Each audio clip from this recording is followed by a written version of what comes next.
Здравствуйте, это программа «Патруль», и я ее ведущая Анастасия Маслова. Авария, о которой продолжают говорить спустя неделю, подробности ДТП с 5 погибшими. Сгорело в бане. Застолье в поселке Кахем закончилось трагедией. Не осталось и следа. В Туве полицейские уничтожили плантацию конопли. И, как обычно, интернет-обзор самых обсуждаемых происшествий в социальных сетях. Все это смотрите в нашем выпуске сегодня. Сотрудники Следственного комитета сейчас выясняют обстоятельства гибели двух женщин, тела которых обнаружили на одной из чебанских стоянок в Тоджинском районе. Трагедия произошла в 50 километрах от поселка Торахем. На чебанской стоянке обнаружили тела 33-летней хозяйки и ее 36-летней гости без внешних признаков насильственной смерти. Были там и дети 3 и 5 лет. Состояние здоровья детей удовлетворительное. Их поместили в Центр защиты детей и семьи Тоджинского района.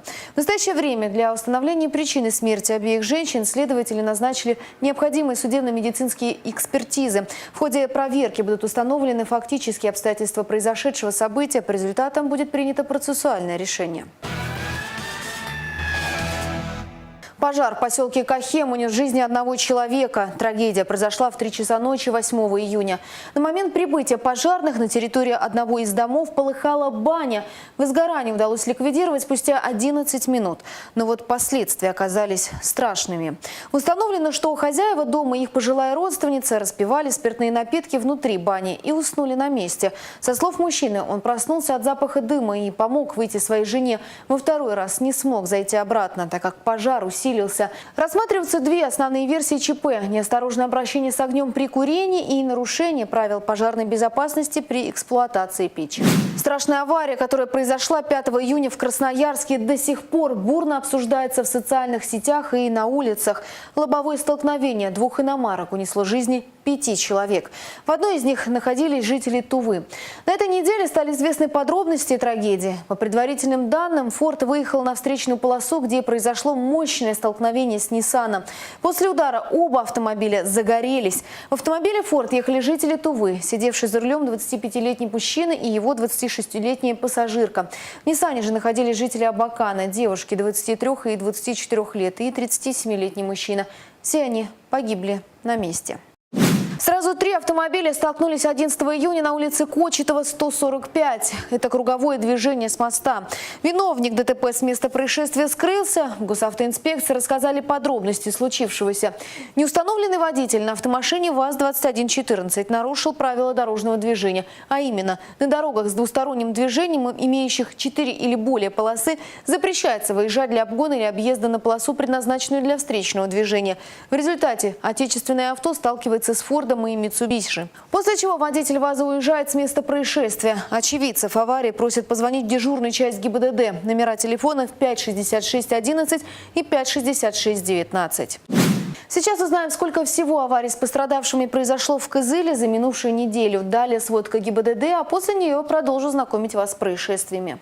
С 6 по 12 июня в Кызыле зарегистрировано 2 дорожно-транспортных происшествия, в результате которых 1 человек погиб и 2 пострадали. За неделю в столице республики инспекторы задержали 28 водителей в состоянии алкогольного опьянения, из них 4 автоледи.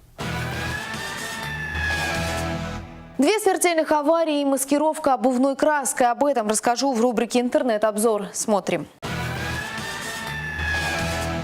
Момент смертельной аварии на одной из улиц Новосибирска попал в объектив видеорегистратора одного из очевидцев. На этих кадрах видно, как машины двигаются в плотном ряду. И вроде ничего не предвещает беды. Как внезапно водитель микроавтобуса «Тойота» влетает в припаркованные грузовики. Причем он даже не пытался затормозить. Известно, что мужчина погиб. Пользователи социальных сетей делятся предположениями, из-за чего произошел смертельный маневр. Есть 2 версии. Либо водитель уснул за рулем, либо ему стало плохо. А в Мордовии при столкновении Ниссана и ленд-крузера погибли 2 детей. Судя по видео, синий седан Ниссан боком оказался на встречной, где в него влетел внедорожник Toyota Land Cruiser. Местные СМИ сообщают, что Ниссан от удара разорвало на 2 части. В нем погибли мальчик и девочка 10 и 13 лет. Пострадала 28-летняя женщина, а отец детей травм не получил. Водитель Toyota с места аварии уехал, объяснив свое решение тем, что повез жену и ребенка в больницу. Позже он сам пришел в полицию, предоставив укороченный вариант записи с видеорегистратора. Также он дал интервью местному телеканалу. Вот что он говорит. ехал с Руди в Саранск. Они спускались. Они сверху. Сверху спускались. Он не справился с управлением. Шел дождь. Темно. Он не справился с управлением. Скорость была у него огромная. Это, кстати, обязательно пусть покажет регистратор свой. У него там есть скорость. Это я очень прошу, чтобы он показал регистратор свой. У меня-то есть регистратор. А вы примерно с какой скоростью двигаетесь? А у меня есть круиз-контроль, где я всегда делаю 110 и спокойно еду, и не заморачиваюсь. Хронологию событий сейчас устанавливают следователи. Им также предстоит выяснить, из-за чего произошла авария и кто виноват. Налетчик нарисовал себе обувной краской усы и брови перед нападениями на офисы микрозаймов. Ограбление произошло в Новосибирске. Неизвестный, угрожая кассиру пистолетом, завладел 28 тысячами рублей. Уже через час аналогичное преступление было совершено в другом районе города, где добычей злоумышленника стали 30 тысяч рублей. Учитывая, что в обоих случаях налетчик выделялся черными усами и бровями, полицейские предположили, что это дело рук одного человека. Сотрудники уголовного розыска установили и задержали подозреваемого в разбойных нападениях. Им оказался 26-летний житель Новосибирска, который ранее неоднократно привлекался к уголовной ответственности. Выяснилось, что перед делом молодой человек ответственно подходил к маскировке. Для этого он использовал обувную краску, которую наносил на волосы, а также рисовал ей усы, брови и бороду. Во время обысков по адресу проживания подозреваемого были изъяты одежда, в которой он совершал преступления, наличные, ну и, конечно же, аэрозоль для обуви. По фактам разбойных нападений возбуждены уголовные дела. Если вам есть что рассказать, делитесь информацией в нашей группе ВКонтакте «Тува в объективе». Операция «МАК». В республике проходит межведомственная спецоперация. В ней участвуют сотрудники МВД, Минсельхоза, Минобороны, ФСБ, а также администрации районов. Так, на минувшей неделе сотрудники ОНК совместно с администрацией Кызылского района уничтожили плантацию дикорастущей конопли. Трактор специальной жидкостью опрыскивал запрещенную растительность. Всего уничтожено 40 гектаров каннабиса. Спецоперация «МАК» сейчас в самом разгаре, проходит первый этап. Десятки автомобилистов вывели из тени. Сотрудники ГИБДД провели в республике рейд по тонировке.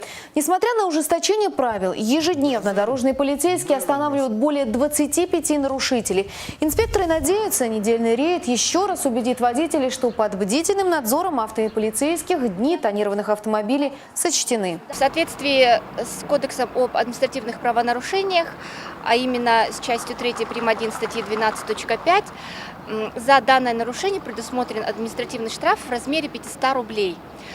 Если водитель не соглашается устранить данное нарушение на месте, ему также в соответствии с законом о полиции выдается требование, и в течение 3-дневного срока он обязан устранить данное нарушение и предъявить свое транспортное средство в ГИБДД. Уже несколько лет, как во всеуслышание объявлено, тонировка на передних стеклах автомобилей запрещена.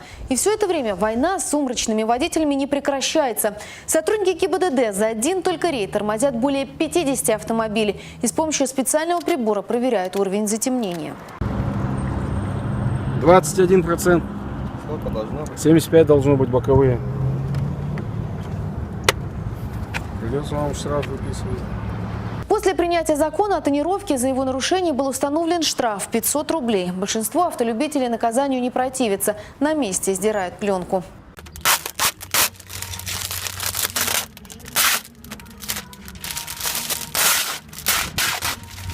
Конечно, о полной победе света над тьмой говорить пока рано, но строгие наказания заставят многих задуматься о том, чтобы лишний раз не скрываться за темными стеклами. Автолюбителям не стоит забывать, что тонировка значительно ухудшает видимость, особенно в пасмурную погоду или в темное время суток, что может стать одной из сопутствующих причин ДТП.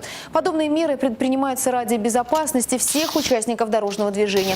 Работа сотрудников госавтоинспекции в данном направлении будет проводиться и в дальнейшем. На этой неделе один из светофоров в центре Кызыла ввел в заблуждение не только автолюбителей, но и пешеходов. Более того, из-за его неопределенности на дороге образовался настоящий хаос. Одновременно на светофоре на улице Кочетова горели и зеленый, и желтый свет, и даже разрешающий сигнал для пешеходов. Дабы избежать столкновений, на проезжую часть вышел прохожий. Мужчина старался отрегулировать движение и помогал разобраться водителям, кому ехать, а кому стоять. Благодаря добровольному регулировщику ни один участник дорожного движения не пострадал.